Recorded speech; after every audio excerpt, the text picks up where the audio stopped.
તાપી જિલ્લાના વ્યારા તાલુકામાં પ્રેમ સંબંધનો કરુણ અંજામ આવ્યો છે।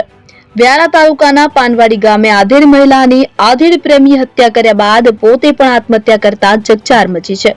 વ્યારા તાલુકાના પાનવાડી ગામના ચૌધરી ફળિયામાં રહેતા મહિલા જ્યોતિબેન ચૌધરી કામ અર્થે જઈ રહ્યા હતા ત્યારે પ્રેમીએ દાંતરડાના ઘા મારી હત્યા કરી મોત નિપજાવી પ્રેમી ફરાર થઈ ગયો હતો। બનાવમાં મૃતક મહિલાને હત્યારા પ્રેમી નવીન ચૌધરી એક જ ફળિયામાં રહેતા અને પ્રેમ સંબંધ હતો। જો કે બંને આધેડ વયના હોય કે જે પ્રેમ સંબંધને લઈ સમાજ રાહે સમાધાન કરાવવામાં આવ્યું હતું। બાદમાં હત્યારા પ્રેમીએ ફરી પ્રેમ સંબંધ બાંધવા દબાણ કર્યું હતું, પરંતુ મૃતક મહિલા પ્રેમ સંબંધ રાખવાની ના પાડતા હોય કે જેની અદાવત રાખી મહિલાની હત્યા કરી ફરાર નવીન ચૌધરીએ પણ ડોલવણ તાલુકાના પીપલવાડા ગામની સીમમાં પૂર્ણા નદીમાં કૂદી જઈ આત્મહત્યા કરી છે। બનાવને લઈ પોલીસે મૃતદેહને વ્યારા લાવી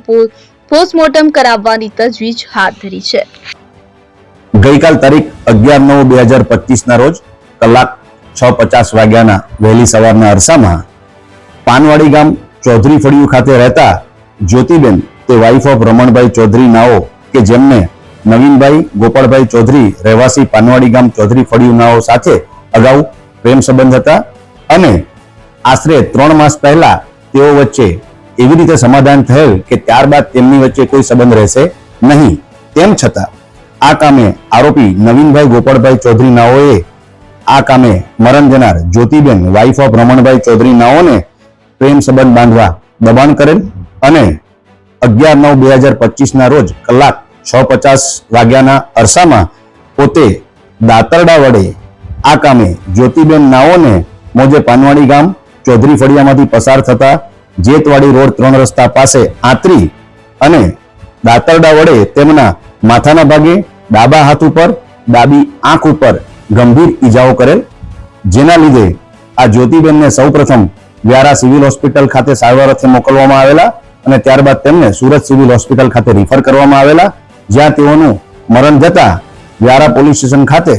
મર્ડરનો ગુનો દાખલ કરવામાં આવેલ છે અને આ કામે સદર ગુનાની તપાસ દરમિયાન આ કામના આરોપી નવીનભાઈ ગોપાળભાઈ ચૌધરી નાઓની તપાસ કરતા આ નવીનભાઈ ગોપાળભાઈ ચૌધરી નાઓ પીપલવાડા ગામ 3 રસ્તા ખાતે ડોલવણ તાલુકાની હદમાં પૂર્ણા નદીના પટમાં પોતે નદીમાં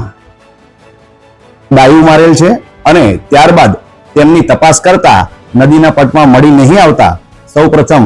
ડોલવણ પોલીસ સ્ટેશન ખાતે તેઓ ગુમ થયા અંગેની જાહેરાત લેવામાં આવેલ છે અને આજરોજ તેમની ડેડ બોડી મળી આવતા આ કામે ડોલવણ પોલીસ સ્ટેશન ખાતે અકસ્માત મોતનો ગુનો દાખલ કરવામાં આવેલ છે અને આગળની તપાસ ચાલુ છે।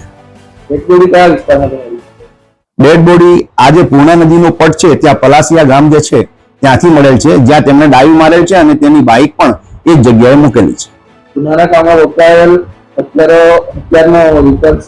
રિકવરી થઈ છે। આ કામે ગુનાવાળી જગ્યાનું પંચનામું કરવામાં આવેલ છે અને જરૂરી પુરાવા ગુનાવાળી જગ્યાએથી મેળવવામાં આવેલ છે। આ કામે ગુનામાં વપરાયેલ હથિયાર કબજે કરવામાં આવેલ છે।